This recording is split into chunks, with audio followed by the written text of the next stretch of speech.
Thank you for joining me on this presentation, an introduction to the ocean we want, and working towards an ocean positive future through the Global Biodiversity Framework.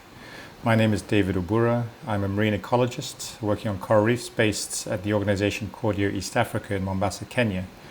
And I'm going to speak from a range of experience I have around coral reefs and ocean monitoring processes, and also getting indicators into decision-making processes such as an IPBES and IUCN indicators. In my presentation, I'll go quickly through a range of topics under the status and trends of ocean biodiversity, covering a wide range to provide some inputs into the discussions we're about to have in the Substa. And then from that lead into a quick overview of the next decade for oceans, the broader context for the post-2020 Global Biodiversity Framework, and then ending with the potential for an ocean positive future. I'll start with the HE target achievement using some of the ocean relevant indicators reported in the Global Biodiversity Outlook that came out in mid-2020. I've selected a range of 10 of the target indicators here to highlight those related to oceans. And you can see from the results that were obtained that by and large the results we had were that some progress or even no change was made in achieving the targets across a lot of these indicators. There are two indicators in particular that we're even moving away from the target in pollution and nutrients and climate vulnerable ecosystems. But there were a couple of success stories in protected areas, target 11, and policy and participation, target 17, but these specifically related to development of policy and instruments, but not in relation to their implementation and positive biodiversity actions on the ground. And I'll come back to this a little bit later. 2020 was also important for the Sustainable Development Goals, and SDG 14 in particular on oceans adopted some 2020 targets from the HE targets, and you can see that these performed in relation to the HE targets as well, with several showing no change, one with no progress, some progress towards the indicator, but good progress on track achievement for conserving at least 10% of coastal marine areas by 2020. The foundation for these high-level indicators are indicators such as these, reported through various global assessments. So the IUCN Red List of Threatened Species is perhaps the foremost biodiversity indicator that is used. And here we show the red list for invertebrate and vertebrate marine species compiled in one of the blue papers for the high-level panel. These show the degree of threat across these various taxonomic groups that have been assessed in the past. So predominantly you see the green colors, so least concern and near threatened, but a large proportion of data deficient taxa within these taxonomic groups. And in fact, these are the most comprehensively assessed of marine species around the world, and a significant number of vulnerable, endangered or critically endangered species amongst these groups, and extinct, as you can see, for some mammals and birds. The IPBES Global Assessment compiled some summary statistics on the condition of key marine habitats. And so showing here in red the proportion of coral reef, mangroves and seagrasses that are remaining intact globally. The proportion being 50% for coral reefs and seagrasses, but already down close to 20% for mangrove forests. In relation to fisheries, the FAO compiles the global statistics. In the State of the World Fisheries, we can see that fully 95% of global fish stocks are either overfished or maximally fished sustainably, and less than 5% might be underfished. The trends in these statistics are alarming. Impacts are spreading and drivers are increasing. So looking across a range of different indicators at ecosystem and species and population levels, we can see that on decadal timescales, declines of 5 to 15% are typical across many of these indicators. One indicator of prey fish biomass shows an increase over that period, but that's only because of the decline of predators feeding on that prey. And if you look geographically spread across the globe, we can see that the spatial extent of high-level threats is extreme. So in red we can see across almost all tropical and equatorial coastlines high impact to the high richness areas that are most important to most coastal countries around the world. And in green and blue one can see low impact regions, a lot of them in the open ocean or in southern waters that so far have received less impact, but our footprint is growing. The main drivers of biodiversity loss are well established in the IPBES and this high-level panel document.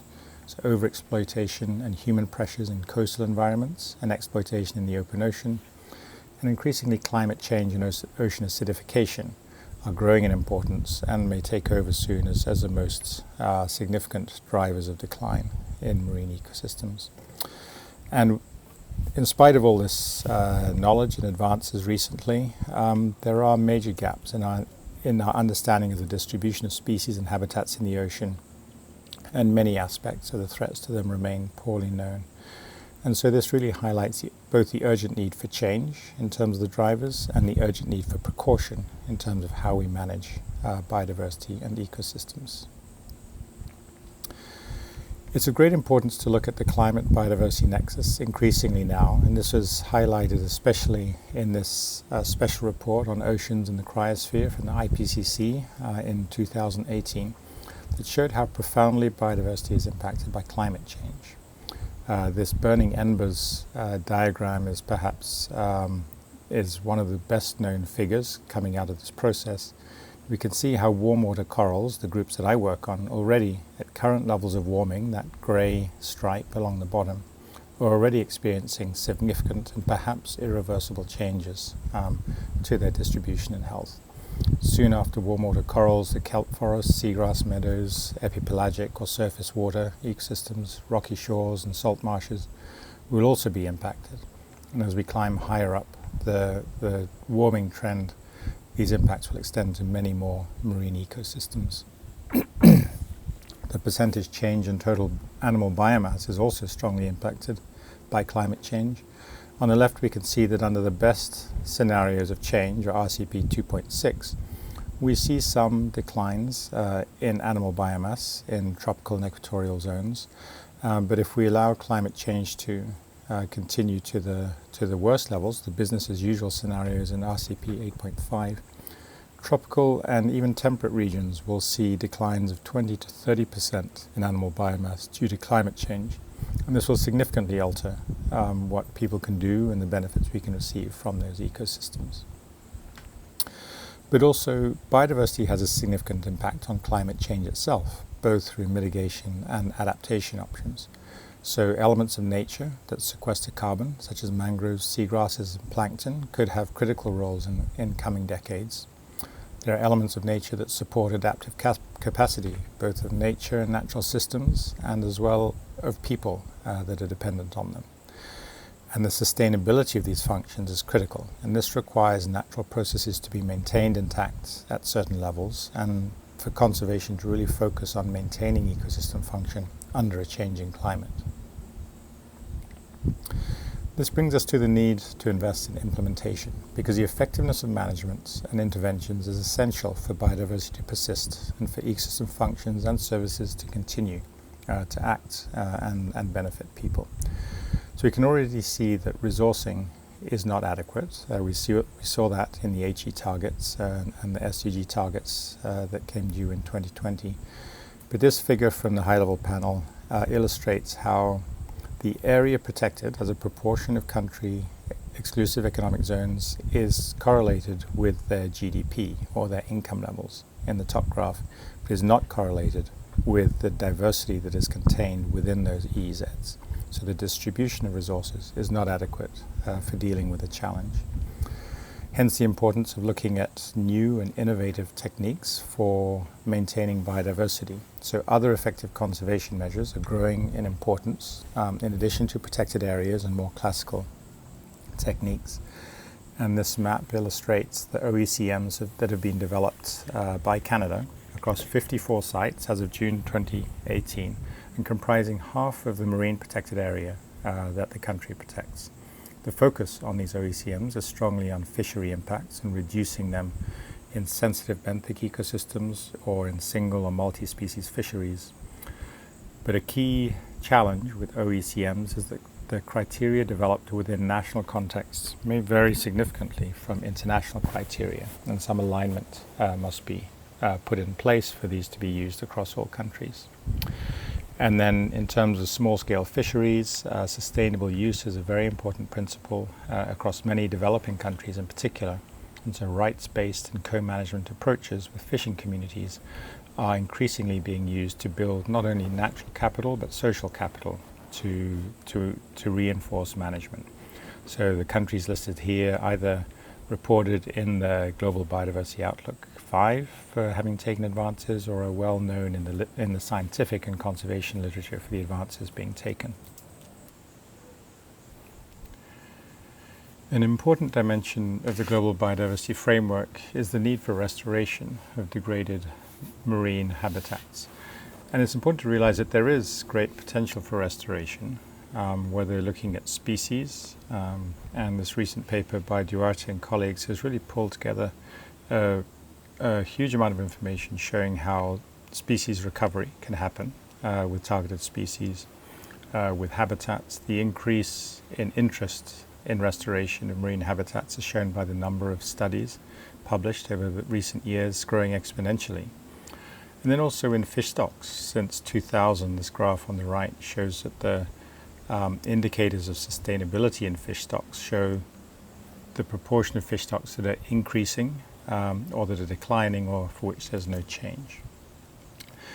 It's important to realize that the potential for restoration is very real, but it requires very high levels of investment and long time horizons. The restoration must be part of broader measures to reduce pressures and drivers of decline.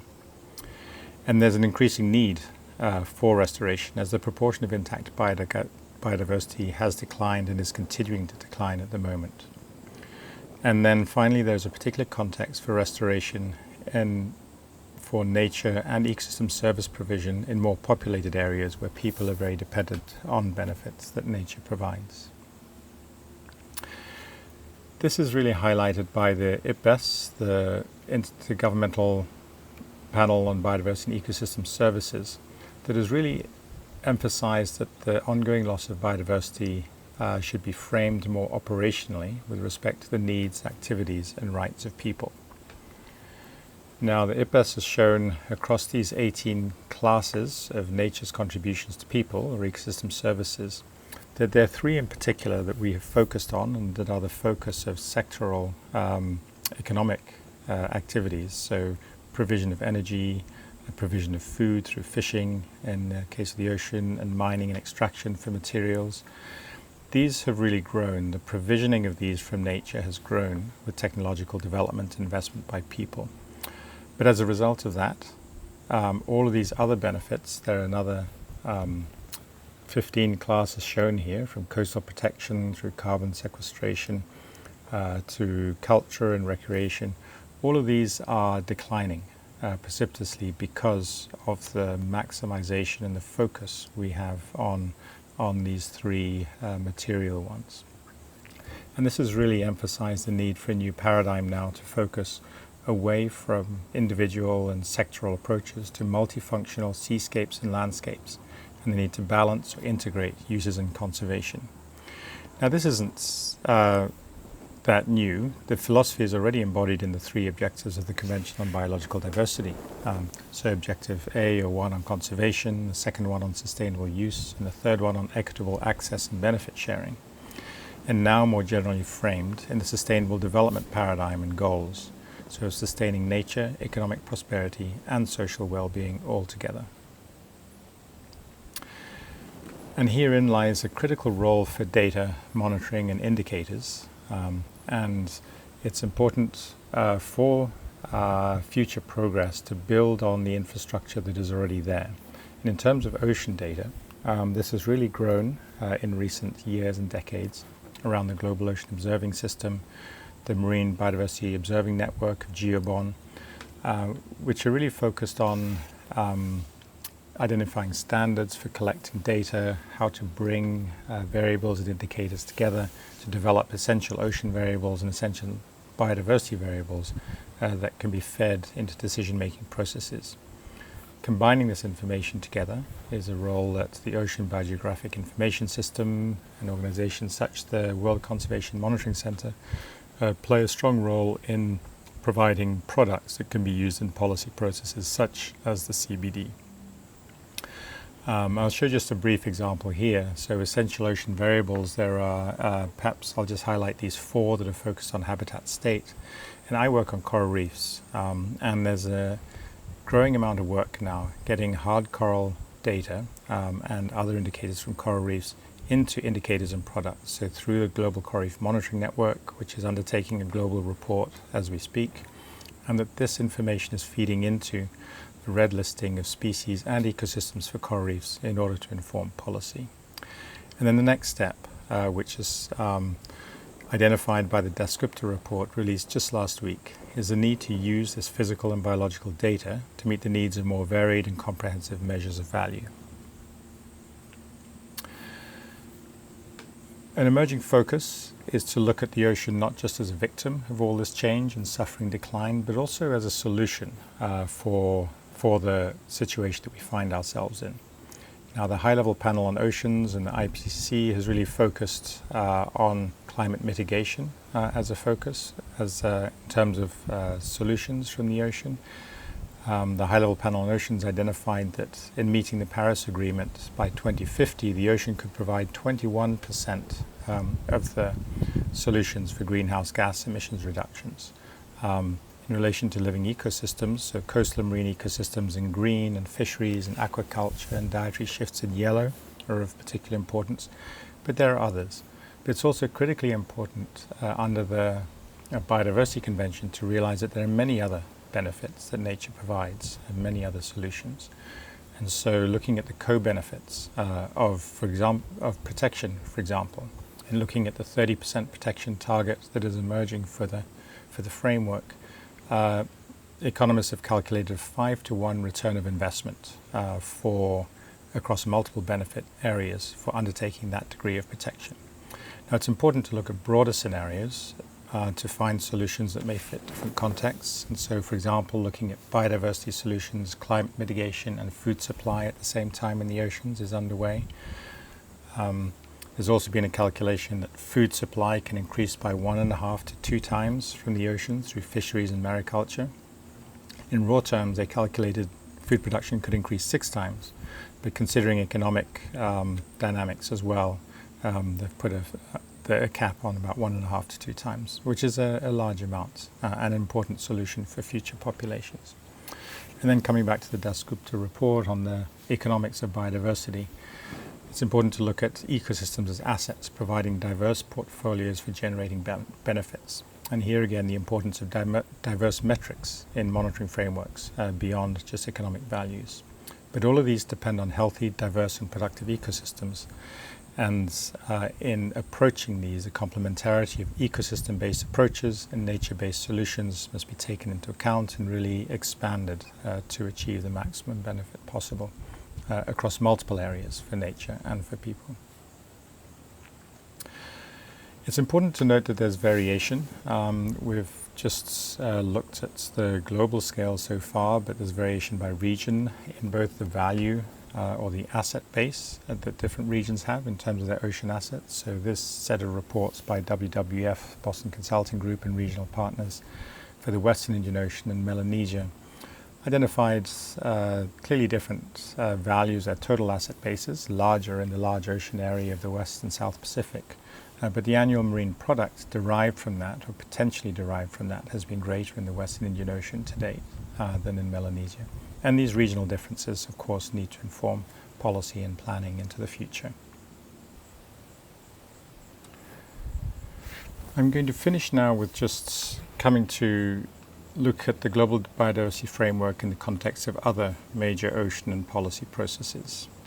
Now, of course, within the CBD post-2020 process, the COP15 in Kunming in China is the focus, with the 2050 targets and goals and 2030 milestones to be identified. And in building up towards that, identifying the monitoring framework and the indicators relevant to the ocean are going to be critical in supporting and strengthening its role in sustaining marine and coastal ecosystems.